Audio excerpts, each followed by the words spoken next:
শিক্ষক ছাত্রদের কারক পড়াচ্ছেন। শিক্ষক কোন কারক? এইখানে কে পড়াচ্ছেন? শিক্ষক পড়াচ্ছেন। তাহলে কে দ্বারা প্রশ্ন করলে যে উত্তর পাওয়া যায়? কর্তৃকারক। তাহলে শিক্ষক হচ্ছে কর্তৃকারক। কর্তৃকারকের মধ্যেও এটা শিক্ষক, এটা আয়োজক, যিনি পড়াচ্ছেন সে নিজেই আয়োজক। তাহলে শিক্ষক হচ্ছে প্রযোজক কর্তা। কি কর্তা?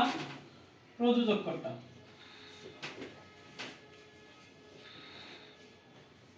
প্রযোজক কর্তা। শিক্ষক হচ্ছে প্রযোজক কর্তা। আর কে পড়ছেন? ছাত্র পড়ছেন। কাদের জন্য এই আয়োজনটা করা হয়েছে? ছাত্রদের জন্য। তাহলে ছাত্ররা হচ্ছে প্রযোজ্যকর্তা। ছাত্ররা প্রযোজ্যকর্তা। কারণ মা শিশুকে চাঁদ দেখাচ্ছেন। তাহলে শিশু কি? এখানে মা হচ্ছে প্রযোজককর্তা আর শিশু হচ্ছে প্রযোজ্যকর্তা। প্রযোজ্যকর্তা। ছাদ থেকে পানি পড়ে। ছাদ থেকে পানি পড়ে মানে ছাদ চুইয়া পানি পড়তেছে বা গড়াইয়া পড়তেছে, যেমন এই পড়ো ছাদ থেকে পানি পড়ে। তাহলে ছাদ থেকে পানি পড়তে মানে বিচ্যুত হইতাছে। কি হইতাছে? বিচ্যুত বুঝাইলে কি হইব? অপাদান কারক। তার মানে হচ্ছে ছাদ থেকে পানি পড়ে, অপাদানে থেকে আছে কি হইব? পঞ্চমী। মা শিশুকে চাঁদ দেখাচ্ছেন। অপাদানে পঞ্চমী। ছাদে বৃষ্টি পড়ে। তাহলে বৃষ্টি কি আকাশ থেকে পড়ে? আকাশ থেকে কিন্তু পানি পড়ে না। আমি যদি বলি ছাদে পানি পড়ে, তাহলে এই বাক্যটা কি আকাশ থেকে পানি পড়ে? মানে ছাদে বৃষ্টি পড়ে মানে আকাশ থেকে পড়তেছে। তাহলে কি হইতাছে? একসাথে একত্রিত হইতাছে। এই ক্ষেত্রে যদি যুগ হয় তাহলে কি অধিকরণ কারক। কোথায়? ছাদে। ছাদটা কি স্থান, স্থান বুঝালে কি হয়? অধিকরণ কারক। তাহলে এটা হচ্ছে অধিকরণ কারক। অধিকরণে এ যুক্ত আছে। ছাদ হচ্ছে মূল শব্দের সাথে এ বিভক্তি যোগ হইছে। তাহলে অধিকরণে সপ্তমী।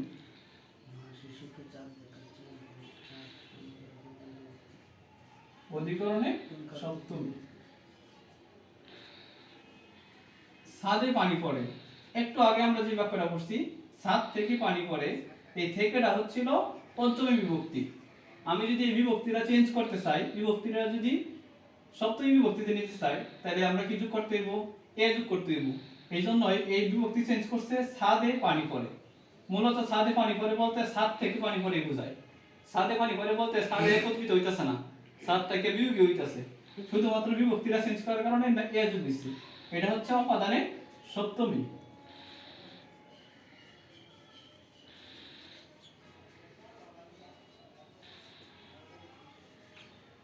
ছাদ থেকে নদী দেখা যায়।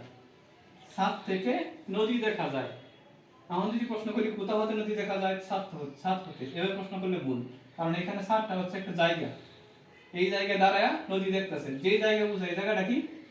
জায়গাটা কি? অধিকরণ কারক।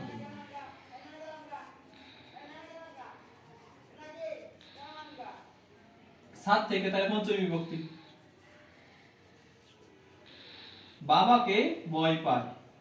আর হচ্ছে বাবাকে ভয় পায়। বাবাকে, বাবা কোন কারক আর ভয় কোন কারক? বাবাকে ভয় পায়। উনি যে ভয় পাইতেছে, ভয় পাওয়ার উৎস হচ্ছে বাবা। কার কাছ থেকে ভয় পায়? বাবার কাছ থেকে, তাই না? তাহলে বাবা হচ্ছে ভয় পাওয়ার উৎস।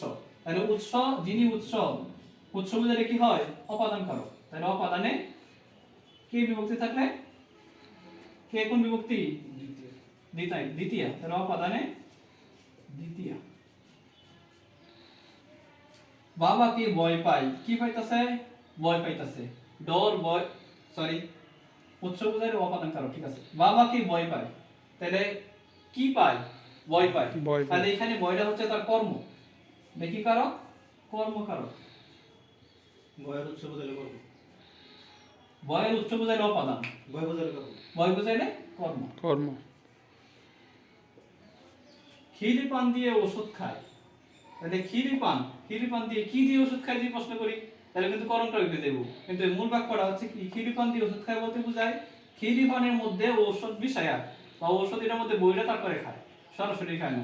যেহেতু খিরি পান আর ঔষধ একসাথে একত্রিত করে খাইতেছে, যুগ হইতাছে। আর যুগ হইলেই অধিকরণ কারক। আর এটা হচ্ছে অধিকরণ কারক। অধিকরণ কারক। ও কি দিয়ে? দিয়ে আছে কি? তৃতীয় বিভক্তি। অধিকরণে তৃতীয়া। আমাকে যেতে হবে, আমাকে। আমি যদি প্রশ্ন করি কাকে যেতে হবে, তাহলে তো কর্মকারক হয়ে যায়। আসলে কাকে যেতে হবে না, এই বাক্যের মধ্যে আমি নিজেই যাব, আমার কাজ আমি নিজেই করব। নিজের কাজ নিজে করলে যে কাজ করে সে কি কর্তা। তাহলে এই বাক্যের আমাকে, এর মূল শব্দ হচ্ছে আমি। মূল শব্দ কি? আমি। আমি, আমি এর সাথে কে বিভক্তি যুগেছি, মানে কে কি দ্বিতীয় বিভক্তি না? তাহলে আমি যাব, এটার অর্থ হচ্ছে আমাকে যেতে হবে, কে বিভক্তি যোগ করে আমাকে যেতে হবে। তাহলে মূল শব্দের সাথে কে বিভক্তি যুগেছি, তাহলে আমি নিজে কাজ করতেছি, তাহলে কর্তা দ্বিতীয়া। কর্তৃকারকে দ্বিতীয় বিভক্তি। ছেলেরা বল খেলে, এটা নিচে দাগ দেওয়া নাই। যদি কোনো বাক্যের মধ্যে দাগ দেওয়া না থাকে তাহলে আমরা কিভাবে কারক নির্ণয় করব? এটার সিস্টেম হচ্ছে এই যে প্রথম শব্দটা, এই প্রথমটারে আমরা কারক হিসেবে ধরে নেব যে এটা কারক নির্ণয় চাইছি। তার মানে ছেলেরা বল খেলে, কারা বল খেলে?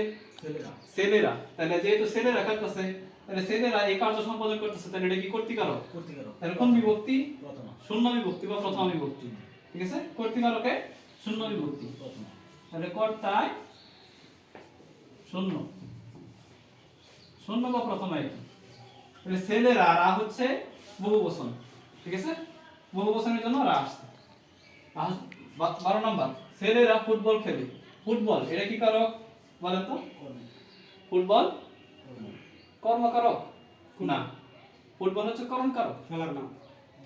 ফুটবলটা করণ কারক, কারণ উনি যে খেলতেছে, যে জিনিসটা খেলতেছে এই জিনিসটার নাম কি? ফুটবল। ফুটবল, তাহলে ফুটবল দিয়ে খেলতেছে, তাহলে এটা কি বুঝেছি? যন্ত্র বা সহায়ক বুঝেছি, বা খেলার একটা মাধ্যম। কি দ্বারা খেলে? ফুটবল দ্বারা খেলে। তাহলে ফুটবলটা কি? করণ কারক, করণ কারক। এখন আসেন, ছেলেরা ক্রিকেট খেলে। আর ক্রিকেটটা কি? ক্রিকেট কি কোনো বস্তু আছে যে বস্তু দিয়ে খেলে? না। ক্রিকেট খেলতে গেলে স্টাম্প লাগবে, তারপরে বল লাগবে, ব্যাট লাগবে, এই ইত্যাদি জিনিস নিয়ে কিন্তু ক্রিকেট। এটা একটা খেলার নাম। যদি খেলার নাম বোঝায় এক্ষেত্রে কি হবো? কর্মকারক। ছেলেরা ক্রিকেট খেলে, এটা হচ্ছে কর্মকারক।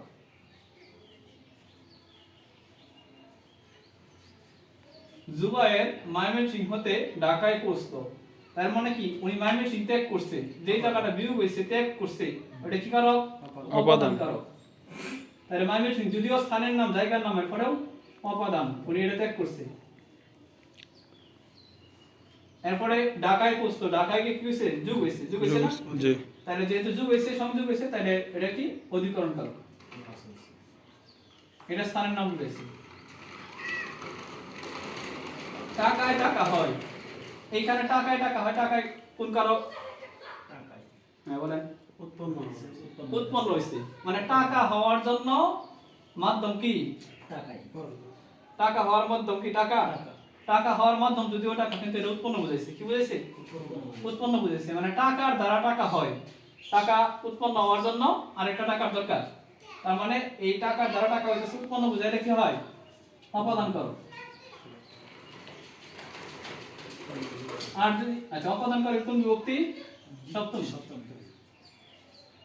এখন আসেন, টাকায় কি না হয়? কোনো কিছু হওয়ার জন্য মাধ্যম কি লাগবে? টাকা। এখানে কোনো কিছু উৎপন্ন বুঝাইতেছে না, এটা হচ্ছে করণ কারক। তাহলে টাকায় কি না হয়? কোনো কিছু হওয়ার কারণ বা মাধ্যম বুঝাইছে টাকা, এটা হচ্ছে করণ কারক। করণে সপ্তমী।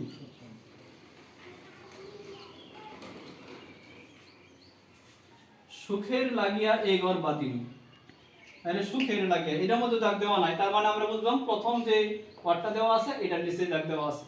দাগ দেওয়া না থাকলে বুঝলাম প্রথম ওয়ার্ড। তাহলে সুখের লাগিয়া, কিসের লাগিয়া? সুখের লাগিয়া। এখন উনি ঘর বাঁধবো বা যাই কিছু করুক, পুরা বাক্যটাই কিন্তু সুখের লাগিয়া, মানে সুখের কথাটার উপর নির্ভর করছে। সুখ পাওয়ার জন্যই পুরো আয়োজনটা। তাহলে এখানে কোনো কিছুর জন্য যদি কোনো কিছু করা হয় উদ্দেশ্যমূলকভাবে, এটা বলা হয় নিমিত্তার্থে চতুর্থী। আর নিমিত্তার্থে সবসময় চতুর্থী বিভক্তি হয়। নিমিত্তার্থে চতুর্থী, নিমিত্তার্থে চতুর্থী। বেলা যে পরে এলো জলকে চলো, জলকে মানে জলদি চলো, এটা এই ক্ষেত্রে কি? নিমিত্তার্থে চতুর্থী।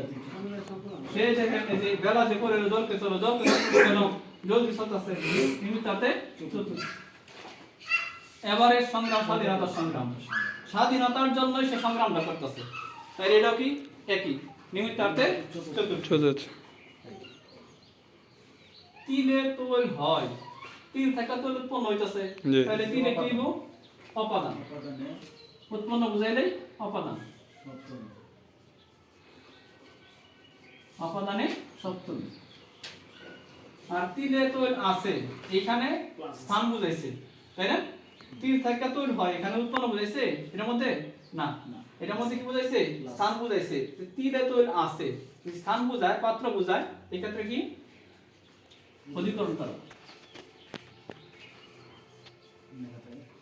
অধিকরণে সপ্তমী। আচ্ছা, তাহলে আমরা তিলে তৈল আছে, এই যে তিলের কি এক জায়গায় তিল আছে না, অধিকরণের আরেকটা শর্ত হচ্ছে সে সর্ব জায়গায় ব্যক্তি থাকবো, সম্পূর্ণটা ছড়ায় থাকবো। আমি যদি বলি পুকুরে মাছ আছে, তাহলে পুকুরের কি এক সাইডে মাছ আছে, সবটার মধ্যে ছড়ায় ছিটে আছে, এটা বলা ঐকদেশিক অধিকরণ, পুকুরে মাছ আছে। এই পর্যন্ত আজকে।